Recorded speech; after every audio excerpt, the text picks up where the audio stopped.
आज आमे प्रथम देश भावे चंद्रर दक्षिण मेरु रे अवतरण करि पाइछु।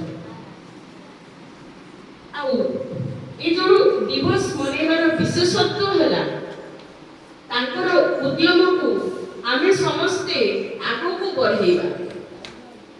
इसरो इसरो होची कोन कहली हमर भारत रो महाकाश गवेषणाकारी संस्था सी इंडियन स्पेस रिसर्च ऑर्गेनाइजेशन। तो ए इसरो तार प्रचेष्टा चली जे तुमरी मानक भितर किछि किछि कुनी वैज्ञानिक से तैयारी करबो आउ सेठी तमरी बुद्धि को नहीं आउ किछि नुआ एक्सप्लोर करा जाय परबो। स्पेस महाकाश महाकाश रे वर्तमान भी आमे बहुत पछरे अछु।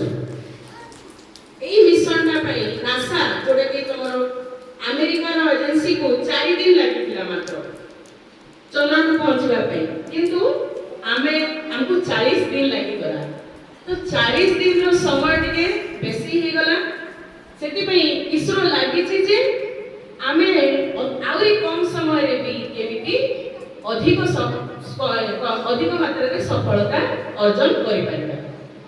एई महाकाश रु आउरी भी सस्टेनेबल एनर्जी माने जो एनर्जी सबुदिन पई रहिबो, जो शक्तिटा अवक्षय हेबो नाही, जल शक्ति तमर कोयला शक्ति इटा धीरे धीरे सरीबा को बसुची धीरे धीरे। तो एमिति किछि शक्ति वैज्ञानिक माने खोजबा को चाहउचंती जोटा कि काळे चंद्र पृष्ठ रे भी थाई पारे, काळे अन्य को ग्रह रे भी थाई पारे, आउ पृथ्वी को शक्ति